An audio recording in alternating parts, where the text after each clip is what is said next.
mungkin sahabat dekat, mungkin orang-orang ini hanya sekedar memberikan peluang-peluang kecil dari urusan dunia dan kita lupakan kepada orang tua kita. Ini satu hal yang luar biasa yang harus kita perbaiki.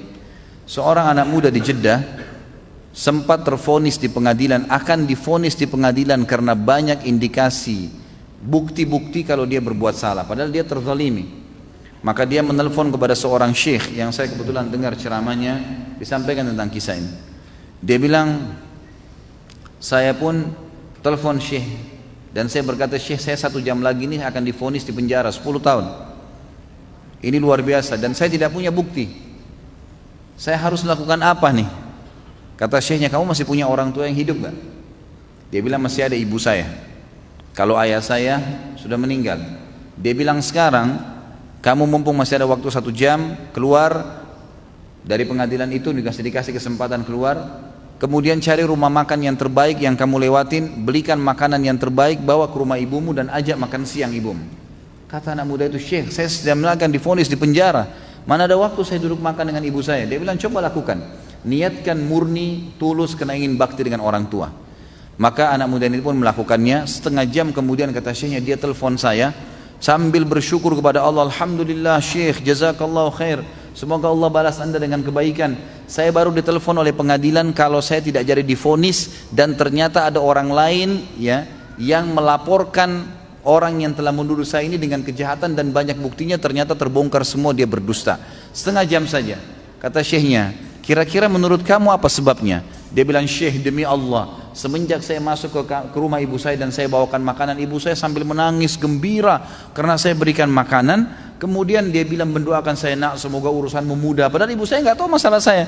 Semoga urusan mudah, semoga kau panjang umur, semoga kau begini. Selama setengah jam saya didoain terus sama ibu saya. Dan saya merasa doa ibu saya lah yang membuat akhirnya saya selamat.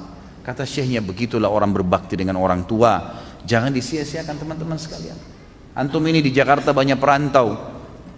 Luar biasa, begitu sudah mulai punya penghasilan, mulai punya motor, mulai punya mobil, yang dipikirin hanya istrinya atau perempuan mungkin akhwat hanya memikirkan suaminya, orang tuanya di kampung dilupain. Oh gampang, orang tua saya kan tidak pernah nuntut apa-apa. Emang orang tua nggak bakal nuntut. Orang tua yang baik itu tidak akan pernah mau nuntut, walaupun mungkin mereka nggak punya makanan di kampung sana, mereka nggak bakal telepon anaknya, nggak mau susahin. Tapi kitanya harus bisa pengertian. Ada syekh juga, seorang syekh di Jeddah, ini mungkin saya pernah ceritakan kisahnya, saya reviewkan kembali. Beliau lagi khutbah Jumat dan kebetulan cuplikannya ada di HP saya, dikirim, sangat luar biasa, suaranya Masya Allah, bagus sekali kalau dia mengaji. Sampai masjidnya itu selalu penuh gara-gara suaranya. Dan memang dia juga kalau ceramah Masya Allah bagus. Banyak cuplikan ceramah dia, diantaranya dia cerita, dia bilang, saya lagi sholat, kemudian di rakaat kedua Jumat, tiba-tiba ada keributan di tengah-tengah saf di masjid. Habis selesai salam, saya lalu tanya, ada apa? Pakai mic. Mereka mengatakan, syekh, ada satu orang tadi jatuh di sujud di rakaat kedua, di sujud pertama di rakaat kedua. Kata syekhnya, baik, berikan dia nafas, jangan didesak, dan bawa ke rumah sakit terdekat cepat. Lalu kemudian orang-orang pun membawa ke rumah sakit. Lalu dokter mengatakan orang ini sudah meninggal kurang lebih ya setengah jam yang lalu, tepatnya pada saat dia lagi sujud tadi. Maka syekh ini mengatakan, saya pun kagum, orang ini mati di hari Jumat lagi sujud, gitu kan? Mati hari Jumat ini ada hadis sahih menjelaskan kalau dia akan selamat dari fitnah kubur, gitu kan? Nggak ditanya lagi oleh malaikat siapa Tuhanmu, siapa nabimu, apa kita pun nggak ada fitnah kubur. Dan juga dia meninggal dalam keadaan sujud. Orang tahu ini adalah husnul khatimah, kebaikan insya Allah, gitu kan? Maka syekh ini mengatakan, saya tanya adiknya yang datang jemput jenazah kakaknya, dia bilang, ini kakak kamu datang khusus ke masjid saya karena mau ikut sholat dengan saya, dan saya merasa saya juga harus menghormati dia, izinkan saya memandikan, kata syekhnya.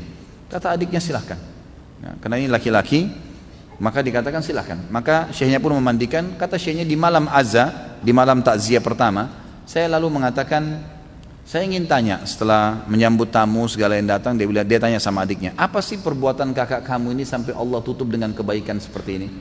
Kata adiknya, syekh, kami punya seorang ibu yang tua. Kami punya seorang ibu yang tua. Kami sudah meninggal. Dan ibu kami ini, kami selalu berbakti. Semua kami anaknya 6 orang berbakti semua. Tapi kakak saya ini punya ciri khas tersendiri. Dia kalau datang, selalu dia yang paling pertama datang ke rumah ibu kami. Selalu kalau kami datang, kami temukan sudah ada. Kemudian dia yang selalu menyisirkan rambutnya, dia selalu yang menyiapkan samponya, sabunnya, bajunya ditata rapi. Padahal laki-laki, diurus semua. Ibu itu padahal ibu ini tinggal serumah sendiri, anak-anaknya sudah rumah tangga juga. Tapi tiap hari mereka lakukan itu. Dan kami selalu didahului oleh dia. Sampai hal kecil, sampo dan sabun pun selalu dibelikan sama dia. Dari hal-hal kecil, sisirnya patah sedikit dibelikan yang baru. Selalu rambutnya disisirkan, pakaiannya dirapikan, dia urus benar. Kata syekhnya, pantas Allah tutup dia dengan kebaikan. Pantas Allah tutup dia dengan kebaikan. Teman-teman, jangan sia-siakan waktu. Kalau orang tua masih hidup bakti, sedangkan sudah meninggal saja, kita masih bisa berbakti dengan mereka, dengan mendoakan, dengan bersedekah buat mereka, dengan haji dan umrah. Ya, kita lakukan apa yang disunnahkan oleh Nabi SAW, ya kan? Menyambung hubungan dengan orang-orang terdekat,